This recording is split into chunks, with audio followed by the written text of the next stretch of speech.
Well, good evening. Good evening and welcome to the Forum on the Humanities and the Public World, sponsored by the Townsend Center at UC Berkeley.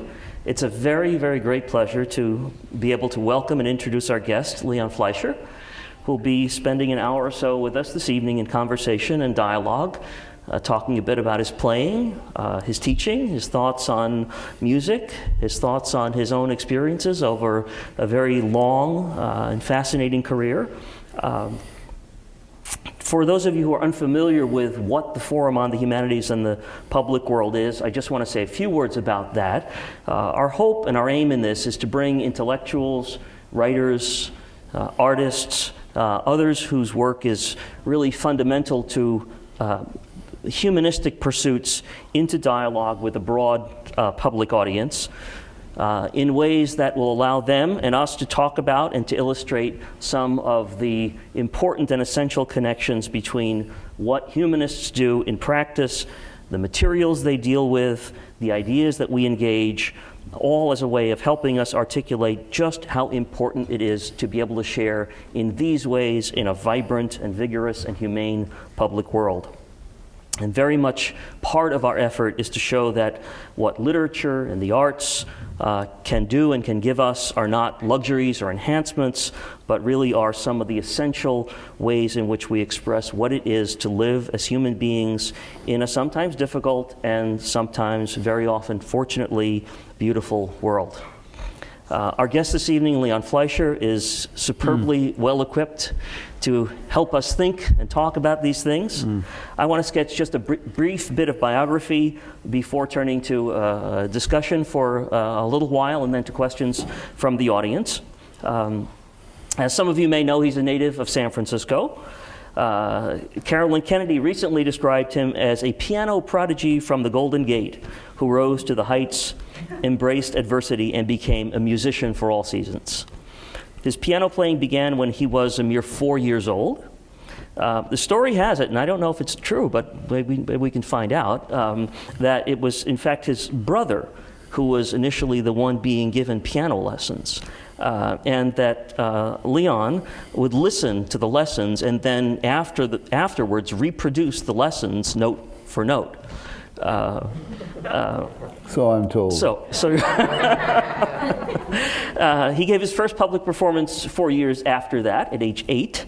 And then 8 years after that, at 16, performed with the New York Philharmonic under Pierre Monteux. He rose rapidly to fame with a series of landmark recordings that he made with George Szell and the Cleveland Orchestra. His versions of Mozart, Beethoven, and for me, it was the Brahms piano concertos, as well as his solo recordings of Schubert and his explorations of some of the American repertoire really became classics. And then mysteriously, and quite early in his performing career, he began losing dexterity and soon the use of his right hand, due to a condition that was eventually diagnosed as focal dystonia. And so he turned to the repertoire for the left hand and began an active and successful career teaching and conducting.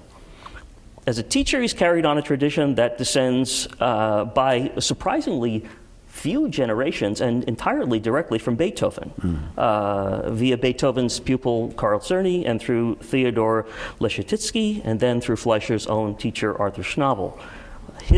Leon Fleischer's pedagogical influence on classical pianists today has likewise been enormous, and so the tradition continues thanks to him.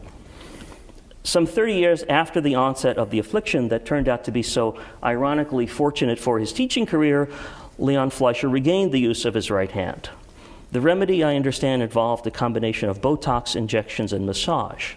Holly Brubach in the New York Times in 2007 wrote that his comeback catapulted him up to Lance Armstrong as a symbol of the indomitable human spirit and as an inspiration to a broader public.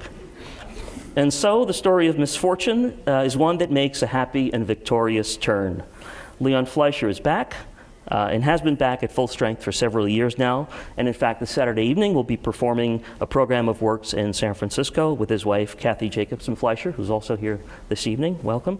That will include Schubert's Fantasy in F minor for piano four hands, Ravel's La Valse for piano four hands, and then solo Schubert's Piano Sonata in B flat major. Leon Fleisher has been honored with so many awards that we would probably spend the rest of the hour just listing them. So, just a few highlights. Honorary doctorates from the San Francisco Conservatory of Music, Towson State University, the Boston Conservatory, and the Cleveland Institute of Music. He's also the subject of a short film, Two Hands. Two Hands, by the way, the title of a recent CD of his, some of which we were listening to as you were entering. The short film, Two Hands, made by Nathaniel Kahn, whose other works include My Architect, about Louis Kahn, his Nathaniel's father. In December of '07, so just not too many months ago, Leon Fleisher received the Kennedy Center Honors Award. Kennedy Center Chairman Stephen Schwartzman said on that occasion, he is, and I quote, a consummate musician whose career is a moving testament to the life-affirming power of art. So welcome, Leon Fleisher. Wow. Tony, thank you. Thank you. Thank you for those you don't very, get a very rebuttal kind yet. words. I won't rebut them. I just want to speak of my appreciation. Thank you. Quite welcome. I thought that we would start, instead of talking about music and about sound, that we might talk a bit about silence. And I was struck by some things that you said in, I believe it was the interview with Holly Brubach, about silence and how important you've come to recognize is the silence between the notes. And in connection with silence, the time value of silence, how important it is sometimes to know just how much and just how long to delay before an entrance, before an attack, before the next note. So I wonder if you could elaborate a bit on that and what silence, what the delay, what the right moment means for you in your playing, and how you express that, and how you show students those things. Wow, you pick a good field, don't you? Well, you ask about the length of a silence. It's usually predetermined by the composer. In the manner of the kinds of rests that he uses, whether they're eighth rest, quarter rest, half bar, whole bar, whatever the composer indicates. My concern perhaps is less with the length of the silence, since, as I say, that's usually predetermined unless it's a fermata, and more with the quality of the silence. In other words, the silence is not an absence of sound. The silence is an organic part of the material. Somebody once likened the silence to the white canvas. I'm not so sure I agree with that, because silence is more than just a blank. Very often it is that aspect of the piece that gives birth to what is about to come. And you have to wait until the light bulb goes on before you know how to continue. It's a difficult, it's something of an anomaly in that a performance must have a large portion, I think, of a sense of spontaneity, a sense of freshness. One really has to play a piece as though one is composing it at the moment. And yet you know damn well what's coming. And especially these days, so does most of the public know what's coming. So to give it this sense of newness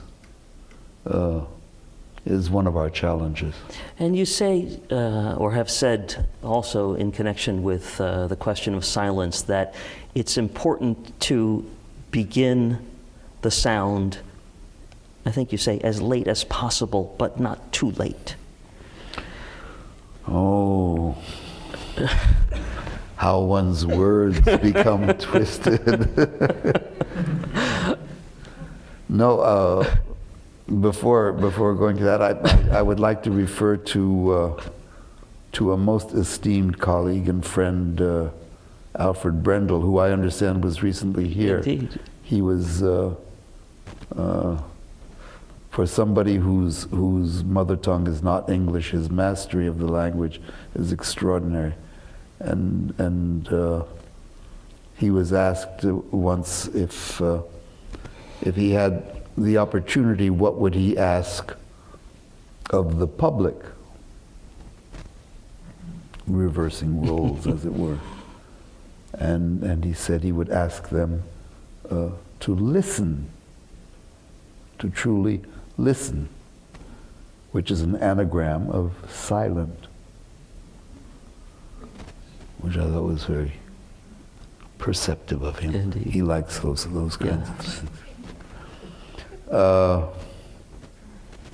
Help me again, the direct question was what? Well, it was about, it was really just returning to something that you were quoted as saying, yes, or referring to that, alluding to that, yeah. There's a difference between delaying and being late. Yeah, that had There's nothing. a difference between delaying and feeling that one waited too long and now has to hurry up.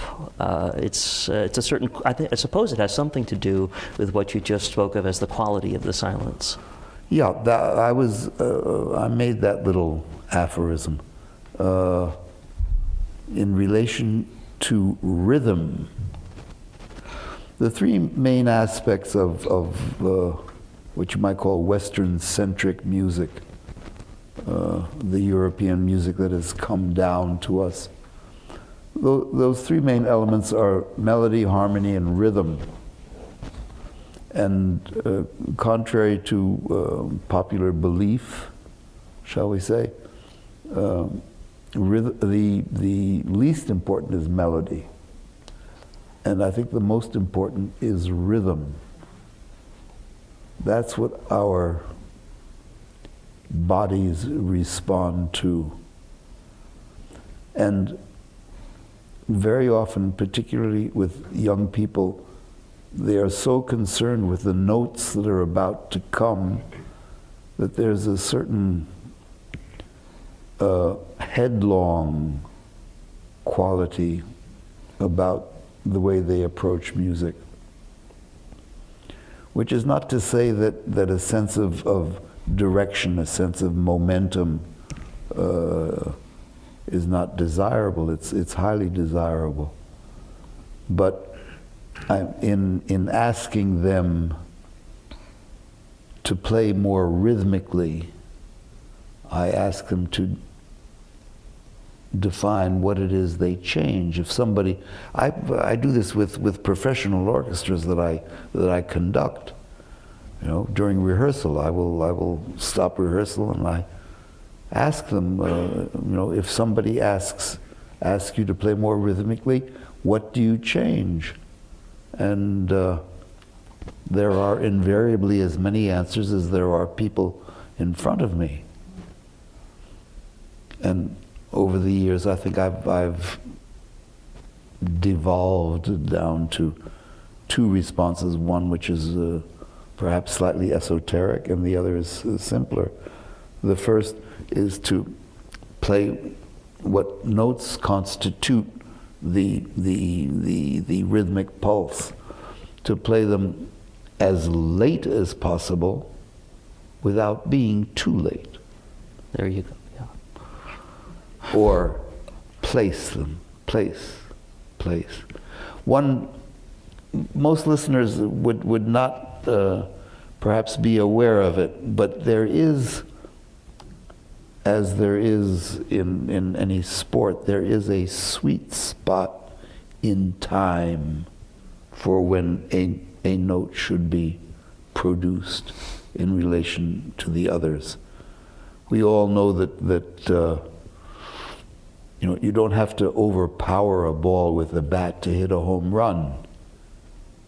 You have to hit it at that point in the bat, that sweet spot on the bat, that sweet spot on the ball, and at that moment, at that nanosecond. And it's a very easy swing, actually, and it will send. Same thing in tennis, golf, what you will. And the same thing in the production of tones in music. Have you been drawn to play and record pieces that you think allow you to draw out these qualities more than others? A minute ago, you mentioned something about needing not to be headlong and rushing and finding the sweet spot. And it makes me think very much of the two very tranquil Bach pieces that are the first two tracks on your two hands, Jesu, Joy of Man's Desiring, and Sheep May Safely Graze. Yeah. And in fact, I think we have, maybe we could even hear 30 seconds of... Let's not. Let's not. Okay. All right. No, I chose those pieces for other reasons, and I must admit I'm a great fan of headlong music making. Oh, it's some of the most exciting music you can have. So why those pieces? We live in such tumultuous times. I think I was looking for a zone of serenity, a zone of tranquility, to set up this recording. Our lives are spent to such a large degree in postures of defensiveness. If we truly allowed ourselves to react in the most normal and natural way at what goes on around us in the world, I think we'd be in a state of constant tears, probably, at homelessness, at hunger, at war, at the care that it takes just to cross the street, not to get hit by, you know, a vehicle of some kind. So we build these defenses around us in order to make it from one day to from the end of one end of the day to the other. And that's one of the values of art, in that we have to suddenly let all these defenses fall and open up ourselves to the extraordinary beauty and demands of art, be it music, be it painting, sculpture. It's not easy for young people, I think, to make this switch, which is really, in a way, very unnatural. I think you said once that Sheep May Safely Graze is an anti-terror piece. Yeah. I suppose. Meandering, munching mutton. Yeah, there's I would hope it would be an anti-terrorist piece. Indeed. Yeah. The different treatments that were tried along the way before a successful one was found for the dystonia were described as ranging from A to Z, from aromatherapy to Zen. Yes. And it sounds like some of the Zen stuck. Could be. It's good stuff. Yeah. Yes, I did. I tried everything.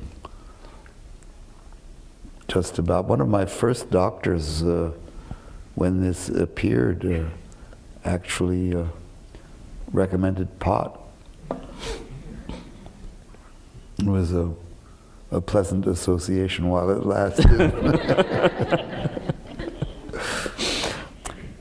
Yeah, but I would like to be a little bit more specific. You referred to it as massage. It's a very specific kind of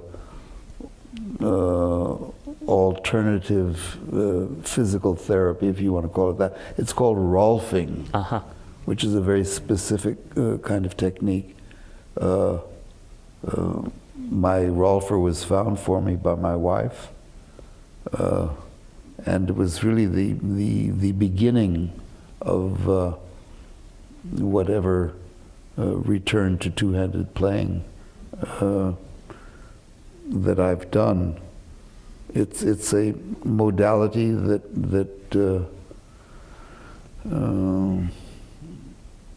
can stretch the smallest of fibers of whatever tissue of the body it addresses.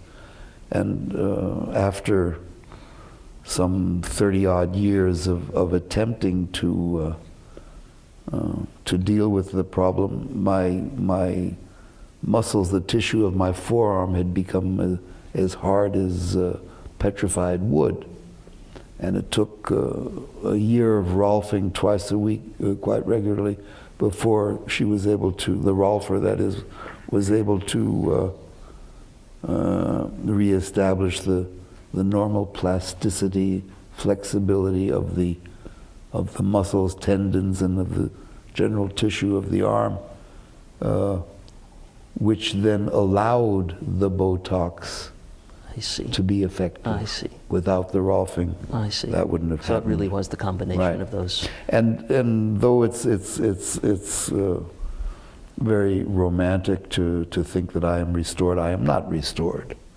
I am a dystonic, and I will always be a dystonic. So more like a remission than... In a sense. Let me just speak about dystonia for a moment. There are two kinds of dystonia. One is genetic, which results in contortion. Dystonia, dystonia, it's a neurological movement disorder in the general category as Parkinson's. Parkinson's is the most prevalent. Then there's a category essential tremors, and the third largest is dystonia. There's some 300,000 people in America that suffer from dystonia. As I said, there's the genetic, which is very painful. And then there's focal dystonia, which is task-specific dystonia. It attacks only a few muscles, or even one or two, and usually where it hurts most, preventing you from doing what you want to do. But it attacks surgeons, glass blowers, horn players, musicians. There's some 10,000 musicians around the world that suffer from focal dystonia. They don't know what causes it, and they don't have a cure for it. But they have discovered that Botox, injected, a minute amount of Botox, injected at the spot where the nerve informs the muscle involuntarily and uncontrollably to contract, that poison, that Botox, paralyzes the muscle to a slight degree, which then enables the opposing muscle group to take over more effectively, so that one can keep one's fingers extended a little bit more. But it is not a cure, and I can't play everything. I have to pick and choose my repertoire. And among the things that you pursued when you were only able to play with the left hand was, of course, your teaching career, which has been enormously successful and influential. And one of the things that impressed me, this was back, maybe it was 4 or 5 years ago now, in a piece that Alex Ross wrote in The New Yorker. A piece, I think it's called the Sonata Seminar, in which he talks about you and your teaching. Mm-hmm. One of the things that impressed me just tremendously was your way with language.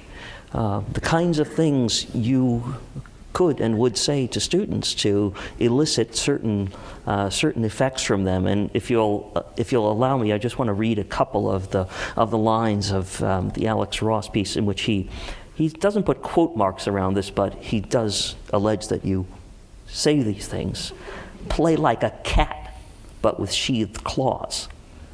Play it like a Bavarian milkmaid, not like Britney Spears. Fingers shouldn't be hammers, they should be dolphin flippers. That chord change could be from a Marlene Dietrich song. Croak over it. Don't slow down like a bad Italian tenor. This one I like especially, more Talmudic. Play it, it's absolutely marvelous. How do you... Study with myself. It's really astounding to see the ways in which you're drawn to put language to music and to ask language to lead music. We somehow think of music as something that's beyond language, something that is not translatable, and in some respects it is, but here you have language that's actually drawing out musical and evoking musical effects. I think that's terribly important. First of all, I come by this predilection, if you will, very honestly. My teacher, Schnabel, was a very literary person, and he used the language in a most inspiring and sublime, let me say, way. He sounded, he relished every syllable. He sounded something like Richard Burton with a German accent. You know, it was beautiful. But I find that you know, if you go out on stage with the feeling that I have to play this piece beautifully, that's a responsibility that can't be fulfilled. If you have a specific idea in mind, if you have a specific emotion, and in music, as in life, actually, I think there are very few pure emotions as such. Usually, there's several emotions that are mixed and melded together. But Schnabel used to say things when he wanted a Brahms sound. You mentioned Brahms before. A warm, pouring sound. He would say, like liquid gold. Now that's a good picture, you know, especially for a kid. Yeah. Gives you an idea of what kind of sound to make. Yeah. And that's all very, very useful and helpful for students. You're immensely talented with language. You at one point compare Schnabel to Muhammad Ali, which is not float like a butterfly and sting like a bee. Float like a butterfly, sting like a bee. Yeah. Well, that's kind of what music is about. It's not about power and strength. It's about agility. Music is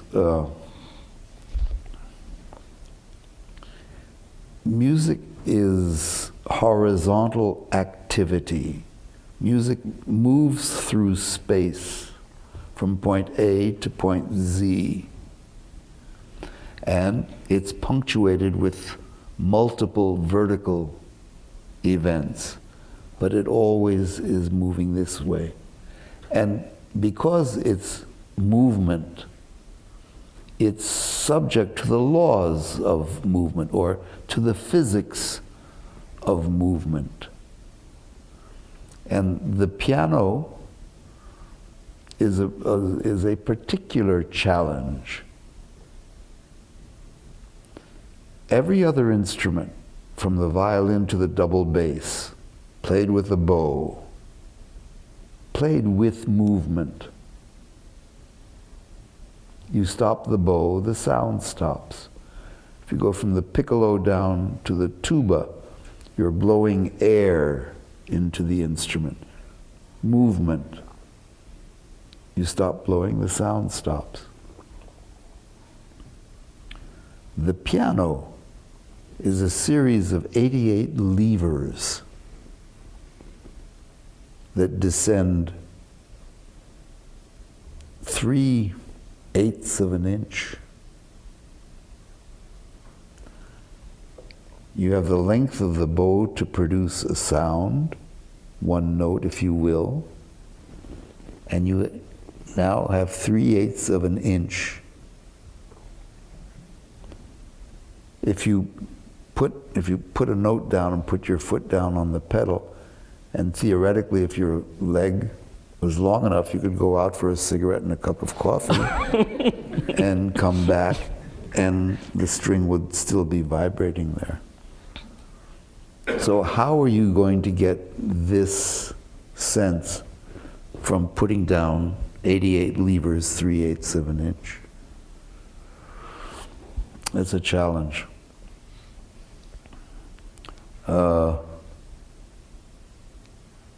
Well, I'll have a couple of other ideas that I'll come back to. Okay. But along the way, the sense of the directionality and the temporal nature of music. Something else I think you once described are the three people inside the performer. You've really read this stuff, haven't you? It's great reading. And you say there's the person, the mental person now, with a kind of idea about what the sound might be, what the piece might sound like, what the phrase might sound like. There's the person executing the sound, executing the notes, and then there's the reflection back on the execution, somehow comparing the sound produced to the idea of the sound. This all happens instantaneously in nanoseconds. You render me totally superfluous, Tony. No, but now I want to know, where does the teacher come in? Where does the teacher come in, and where does language come in? One is one's own teacher. Uh-huh. The whole point of teaching is to teach how to learn. Not to say do it this way or that way, but what are those elements that you look for and take into consideration in making your choices, in making your decisions. Music making is very, very simple. There are only three things that you have to consider. And even for the piano, this is valid. This was said to me by a string player, and it's valid for all strings and all winds. First, you have to decide how you're going to attack the note. Second, you have to decide how you're going to support the note. And that's where the little question mark for piano players comes in, because the note does decay, the note does deteriorate and disappear. And thirdly, you have to decide how to stop the note. That's all music is. Nothing more. But if you have, 10,450 notes in 7 minutes, it's a lot of decisions to make. This point that you make of being what I would call the happy schizophrenic, I think is very valid. You are at one and the same time three people Person A, who hears before he or she plays. You have to hear in your inner ear what it is you're going for, what it is you want to produce. Otherwise, if you just put down a key, it's an accident, as is every other key that follows. So you hear before you play, person A. Person B has to be totally aware of how you're putting down the keys. So the person C, who sits apart and listens to what's coming out of the instrument, if what person C hears is not what person A intended, person C tells person B, the doer, what to adjust to get closer to what person A intended. And as Tony said, this happens simultaneously as every second that goes by. And when it works, it's ecstasy. And of when course, it doesn't work, as anyone who's attempted to play anything knows, it's extraordinarily difficult to listen to oneself. oh, I mean, it's all hard, but that's one of the especially hard parts. because you're so busy motivating and you're so busy doing that there's no space left here for listening. That's part of the silence. You know, so many young people today, when they play, are busy moving, demonstrating how much the music affects them. Because I think they feel that if they show how much more affected they are than their colleague down the street, more people will come to buy their tickets rather than the other one. If you make a sound on an instrument and then go like this, you will hear wah, wah, wah, wah, wah, because the airwaves enter at different angles. So if you really want to hear what you're doing, you have to sit very still. Well, you saved me from having to ask a question about flashy players with lots of body motion. And No, I'm glad. so, thank you. Well, I think we might pause and ask if there are questions from the audience. We have some roving microphones that should be up in just a minute. And so if you do have a question, I'd just like you to stand, indicate where you are, and just wait a second for the microphone to come so that we can have this audible to everyone. So I'd yes, like to I see- think there's one in the front row here. I'd like to see a roving microphone. There we go. It dances. Thank you. Okay. You and I are on different sides of the same condition, dystonia. And ours is of a different origin. So I have genetic and you had focal.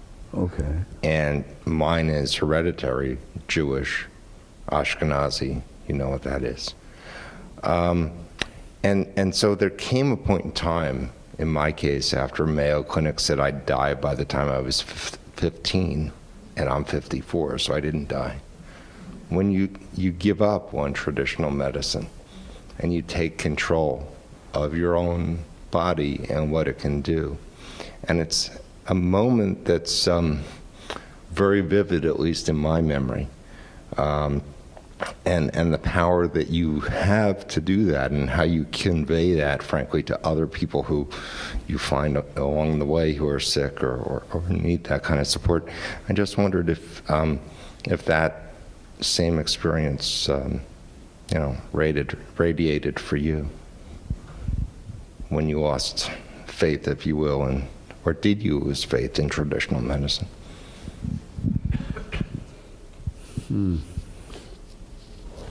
Well, I entered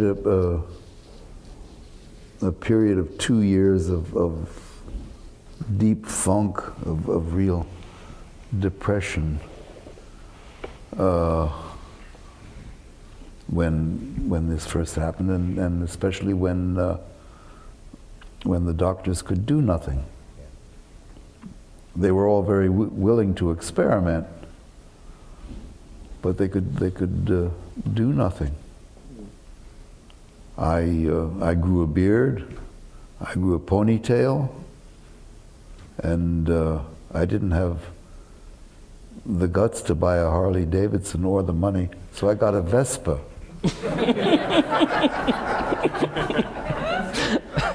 And I tooled around Baltimore, you know. I don't know really how, I guess I was living for and hoping and praying that with the same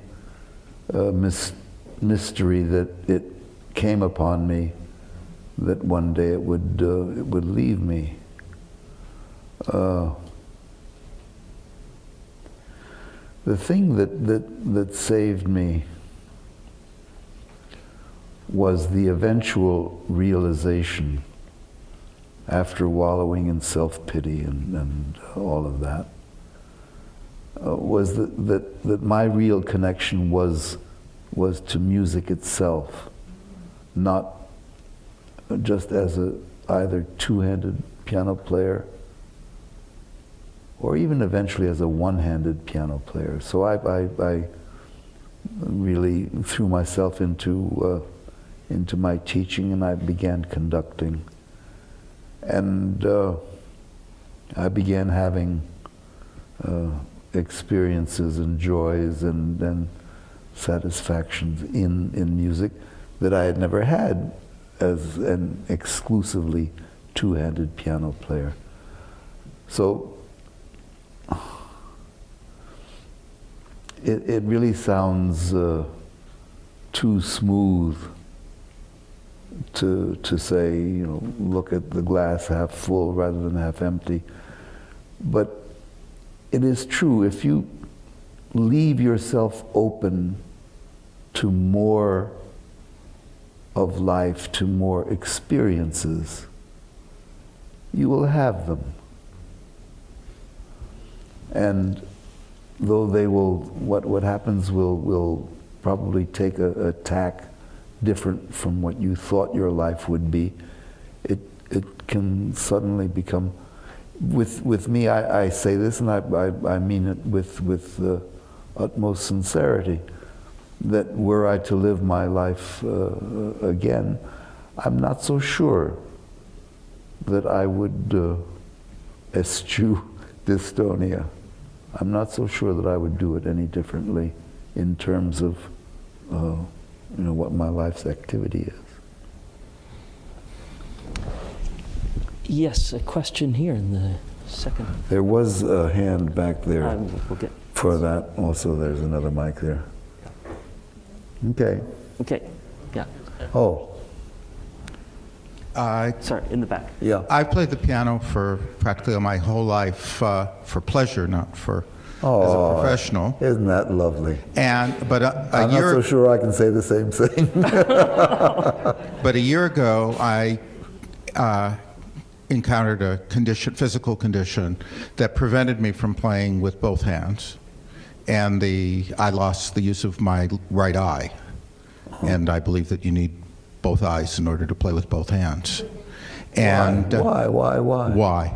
Because part of it's confidence, but and having lost a third of my peripheral vision, it made it difficult. But practice with your eyes closed. Yes, if I had another 50 years to practice, maybe that would work. But what I discovered was that I could play the left-hand repertoire. Good. But I discovered that the performance of the left-hand pieces requires a completely different technique in the left hand, of the way in which the hand is positioned. And I've learned many, many things about playing the piano with my left hand as a result of learning this new repertoire. And I wanted to know, maybe you don't think so, that when you went back to playing the two-handed pieces, whether the performances that you did with the left hand alone for all those years contributed to the technique that you then were able to develop using both hands. Wow. You present me with totally new information.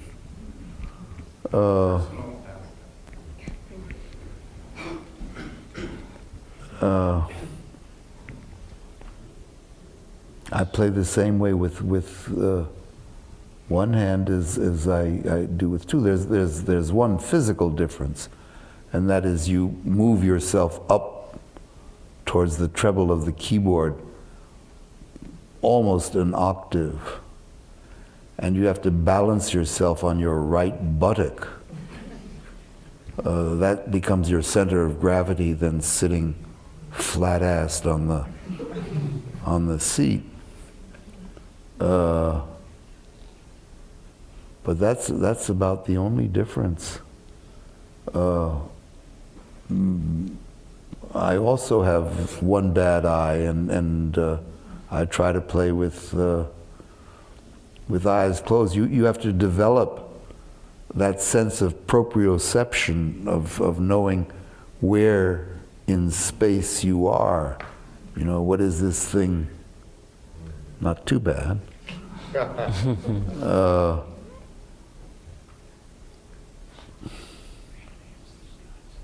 Really, I'd be curious. Actually, the way you moved your hand and fingers and arm, playing with the left hand? That, especially in the use of the thumb. The way in which the thumb has to be the... Well, yeah, no, it's just the musical function is different. But you think it entails a different, it might become more nuanced, more subtle, more refined.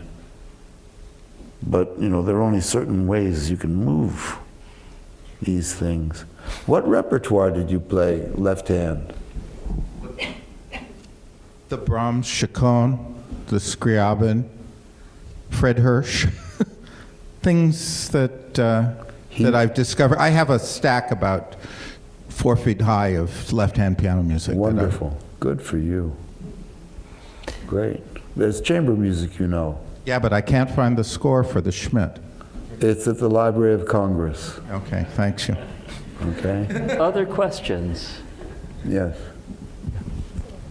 Yeah, when I was 9th grade, 8th grade, I was given your recordings of the Beethoven Concerti with Cell, and it absolutely changed my young life completely.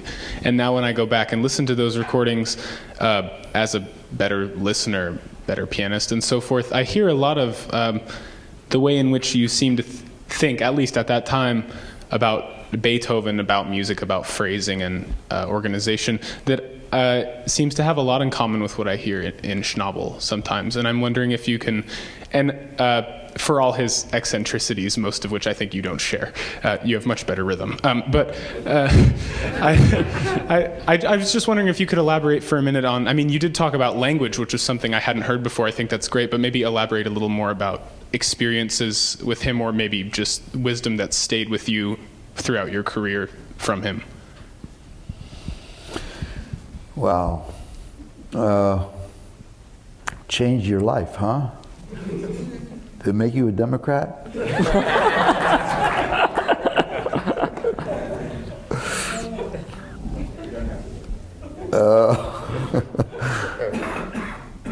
Schnabel was truly incredible. I think in historic terms, you know, the 19th century was a terrible time for music in that the performer per se began to emerge as opposed to composer slash performer.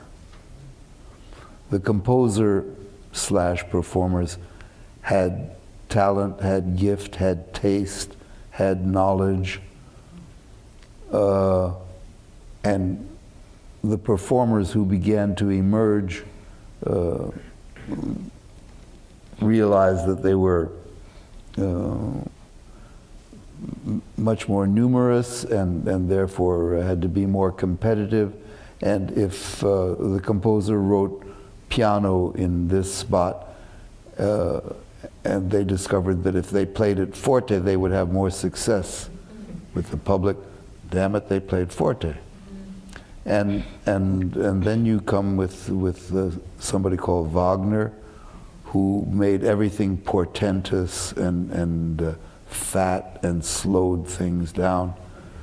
And along came in the beginning of the 20th century two people who came from different aspects, different points of view, but with the same goal, who, as I like to say, cleaned out the Augean stables of the 19th century, and they were Schnabel and Toscanini.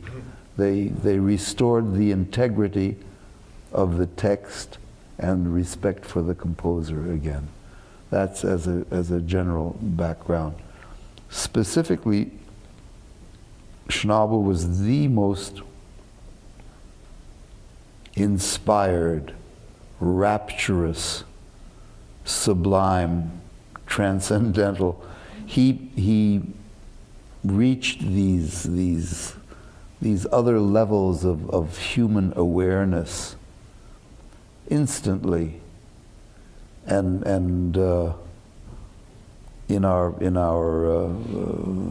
in his studio with his students. The student played a 9-foot Steinway grand, and he played a little upright. He called it his noodle board. and he made the most sublime sounds. We couldn't approach it on this big, beautiful instrument that we had. Everything that he did, he was able to justify by the text. It wasn't capricious.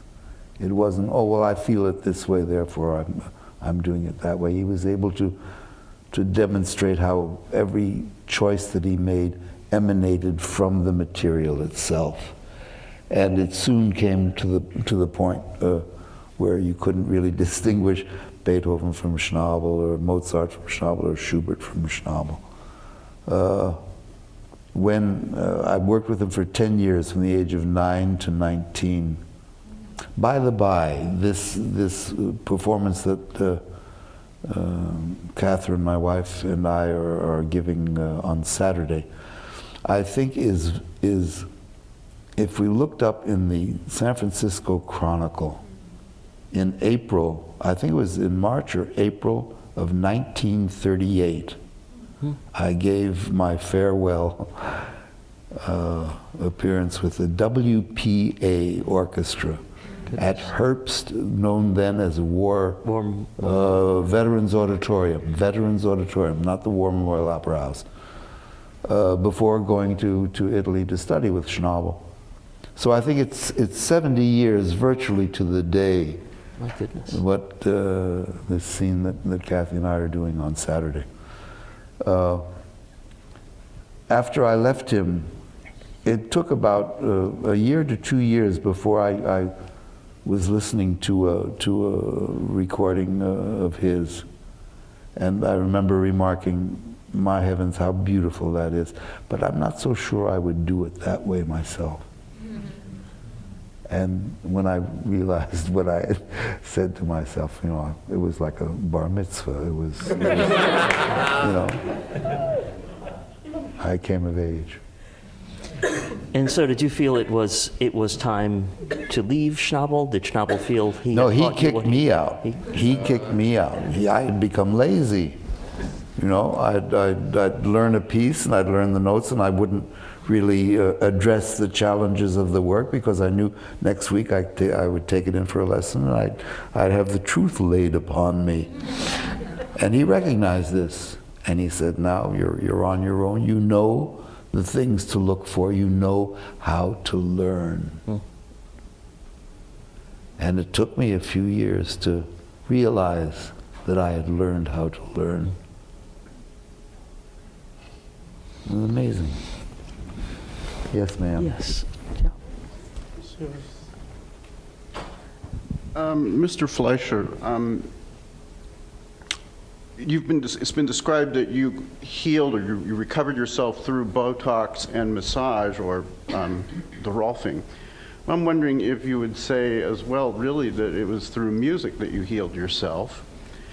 And my question is sort of the role of music in healing our world. I know when I play Mozart, I get a feeling of sanity about the world that people lived in, that people used their muscles in a graceful way, which we don't use our muscles in that same way in this really automated and microphoned and amplified world we live in. And I feel like playing the piano is sort of a lifeline to somatic sanity in a way. Could you say something about that? Well, I think you're absolutely right. But the extent and the manner in which this affects us, it's all eventually, I think, very, very personal.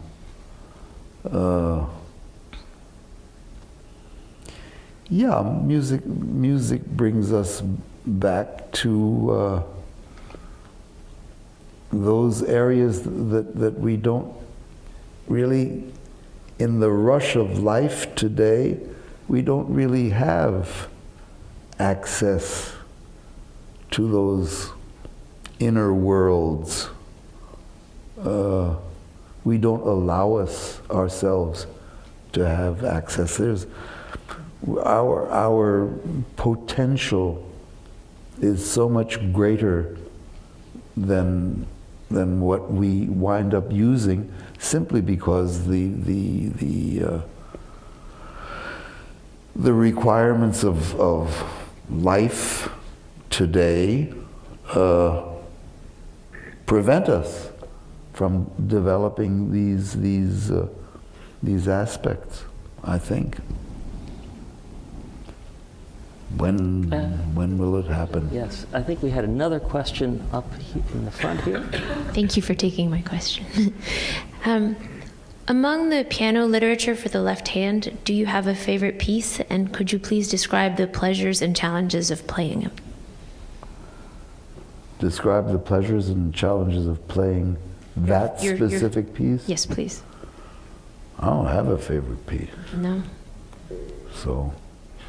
Okay, I have another You're left question out then. in the cold there. A backup question. The traditional answer is the piece that I'm playing is my favorite piece. You know, that's a bad one. No, there is certain music that one is drawn to, and it changes. It should change. I remember when I was in my teens working with Schnabel, my prejudices were certainly my teacher's prejudices.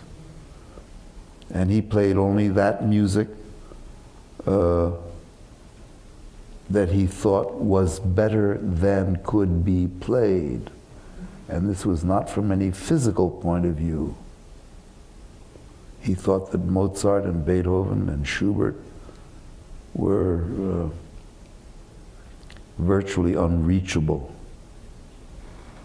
It's always like the carrot in front of the donkey, and he felt that many of the virtuoso pieces in the repertoire were purely a matter of, as he called it, sitting capacity.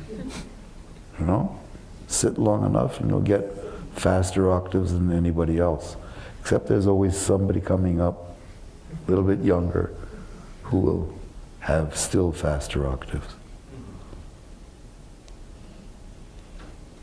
And no, I can't describe the pleasures. Maybe one or two more questions, if there are some. Yes, here, please. Did I hear you talk about something Talmudic? To play in a Talmudic way? No, somebody, I think Tony was quoting somebody. Somebody quoting you. Somebody quoting me. If I might well have said it, but in a very kind of specific way that related to what was happening at the moment. Well, the reason I ask is because yesterday Professor David Boyarin talked about his specialty, the Talmud, in relation to Socrates and Plato. And he said the Talmud is a funny book. So I just wondered how you meant that. Yeah. Funny and ha-ha? Funny things going on. Oh, I'm sure. I mean, look at any religion's Bible. There are lots of funny things going on. Very well said. One last question here. Yes, thank you. Maybe this is sort of a specific question. Sometimes last questions tend to be general, but this is actually just a question about Paul Wittgenstein. Oh.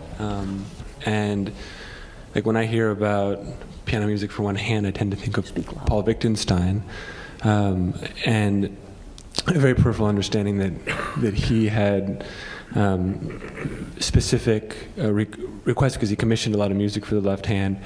But then imposed certain restrictions on who could play them and when they could be played. And I was just wondering, that story had sort of fascinated me, and I was wondering if that had any impact on your life or your relationship to sort of his work or legacy. Well, I think all of us lefties, as it were, are supremely grateful. No end grateful to Mr. Wittgenstein for being the genesis of this music for left hand. There are some pieces, the Ravel Concerto for left hand is just one of the great masterpieces of the literature, whether for one hand or 20 hands, makes no difference. He was a difficult man, irascible,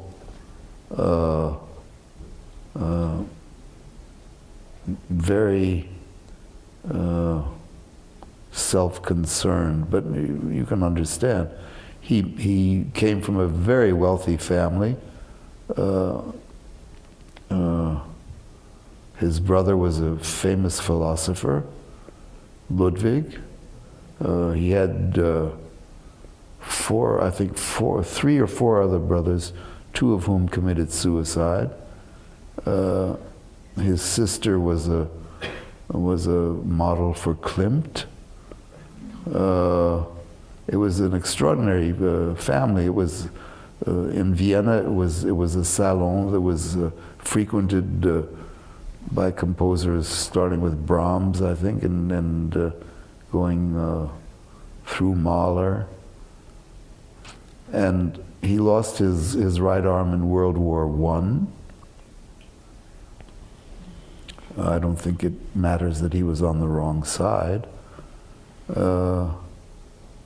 And he had all this money to dispense, and he commissioned composers of his time that included Ravel, Prokofiev, Benjamin Britten, Richard Strauss, Franz Schmidt, all to write mostly music with orchestra.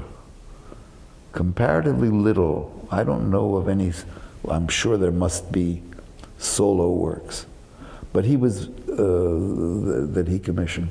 But chamber music from Korngold and Schmidt.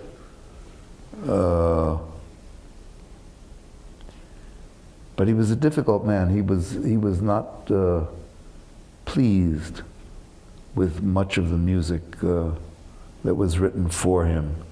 He tried to reorchestrate the Ravel, got into terrible fights with Ravel, saying that the performer is not the slave of the composer. And Ravel retorted, but the performer is the slave of the composer.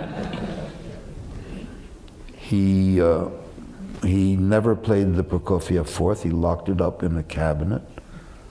I was the recipient for years, decades.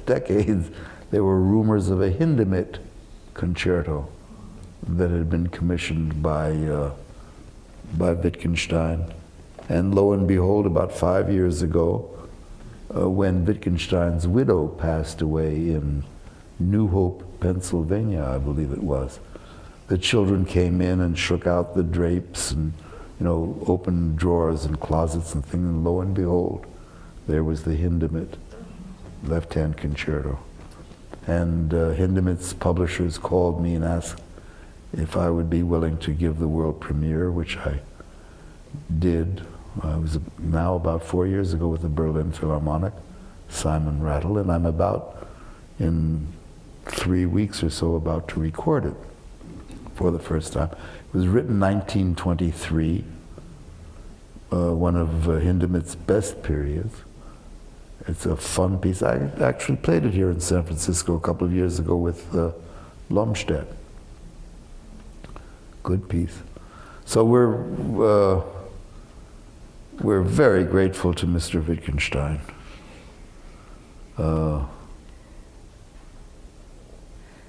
I hope he's happy in heaven. Well, on that note, let me say that we are very grateful to Leon Fleisher. On that you. triad. On that triad, yes. Okay. Yes, indeed. Thank you. Thank you, Tony. Thank you very much. Thank you. Thank you.